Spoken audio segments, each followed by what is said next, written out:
In this video, I'm going to discuss how to graph our basic trigonometric functions, sine, cosine, and tangent. I'm basically pulling together what we learned in lesson 14.1, which was about the amplitude of the function, which is related to this letter A, and the period of the function, which is related to this letter B. And what we learned in lesson 14.2, which had to do with shifts, phase shifts, which happen right here, and vertical shifts, which typically happen right there. Okay, so just a reminder, sine and cosine, they have a range. They go down to typically -1 and up to +1, so therefore they have an amplitude. To find the amplitude, you simply take the absolute value of A.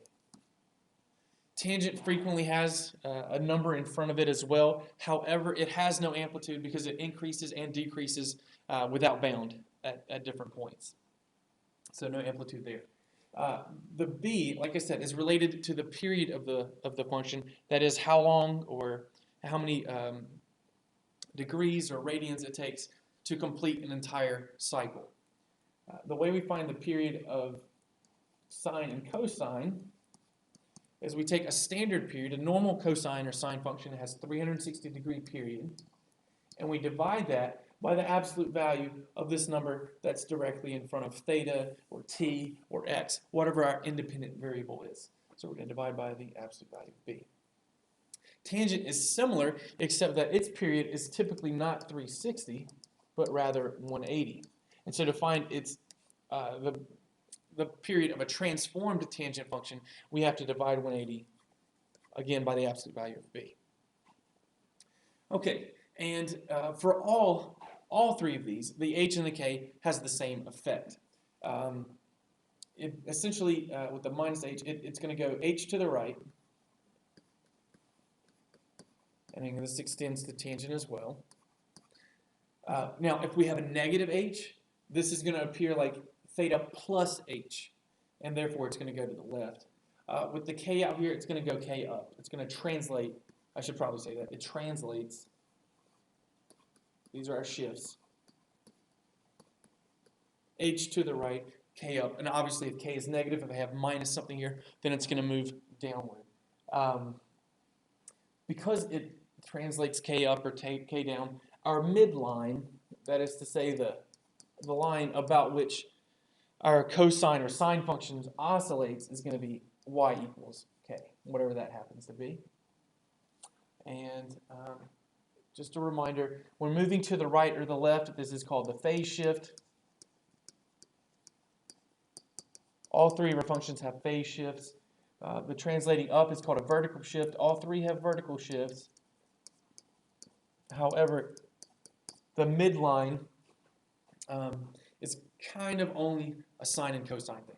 Okay, let's actually put this to use. Okay. So here I have graphed, hopefully you recognize it. It starts here at 0, 1. This is the typical cosine function. You can notice that the full period from the highest value to the lowest and back up to the highest is 360 degrees.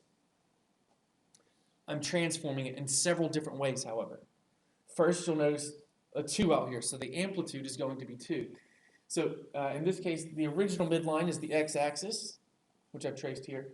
It goes up 1 and down 1, up 1 and down 1. So the original has an amplitude of 1. Ours is going to go up 2 and down 2 because of the amplitude. Okay, b is 1/2. Now, that does not mean that the period is going to be 1/2. It does not mean that the period is half of 360, but rather to find the period, which I'm going to abbreviate as PER, I'm going to take 360, the full period for regular cosine, and divide it by b. So 360 over 1/2. It's the same thing as multiplying 360 by 2. So our period is 720 degrees. It's going to take that many degrees for it to go from the top to the bottom and back up to the top. Okay, I've also got this plus 90 here. This is on the inside. It's a phase shift, and it works backwards. Actually, so what this means is our phase is going to be -90. Rather than start at 0, we're going to start at -90. Okay, so I'm just making a little mark right here. -90, this is where I'm going to begin, the first value I'm going to use. And then finally, we've got this -2. It's a vertical shift of -2, and so our midline is going to move from y equals 0 to y equals -2. So let me go ahead and draw the midline. Now this is not part of the graph. These are not function values, but that does give us an idea of what we need to be moving about. Okay, 90 degrees, negative 90 is where we're going to start. And remember, when we graph one full period, we're going to start wherever the phase shift tells us to start, and we're going to end one full period later. Well, a full period is 720 degrees. Negative 90 plus 720 is 630 degrees. Now, I've kind of made it easy on myself. I went ahead and I did all this work ahead of time so I'd know where I need to start and where I need to stop. When you're graphing this by yourself, by hand, first find the phase shift. And if that's going to be, it's probably going to be somewhere near 0, maybe on the left, maybe on the right. That's where you'll start, mark that, and then add a full period, and that's where you'll stop your graph. So it's quite easy. You can do it just like I did. All right, I've got the end point and the starting point. I need to find my 3 middle points. Well, the first one's going to be halfway between negative 90 and 630. There's a number of ways to find that point, but effectively what you're doing is finding the average. So let's do that real quick. I'm just going to add the 2 together and divide by 2. That's going to take me to the midpoint. That's the average, 270. Okay, so I'm going to mark it at 270. So I'm going to find the value there. And then if you can't see, you can obviously work for yourselves. Find the average of negative 90 and 270. Find the average of 270 and 630. It's 450. So those are the 5 places I'm going to find values. And they should oscillate around my midline. Okay, now you're welcome to plug these into the calculator yourself. And so I'll start to do that. I can't write it. I don't have quite enough room to get on there. So 2 cosine, it's 2 cosine 1/2. I'm going to write with a 0.5. Okay, and this is where we get to theta. This is the unknown. This is where I plug in the x coordinate. So the first one is negative 90 plus 90. And I've got to close off that parenthesis and the first one. And then finally I've got a minus 2 on the end. Now, before I go ahead and plug this in, I know this is the beginning value of the cosine function. It's going to start at the highest value, 2 up from my midline. It should be 0. I'm not going to be surprised if it is. Yes, it is 0. So now I'm going to mark that on my graph. Negative 90, 0.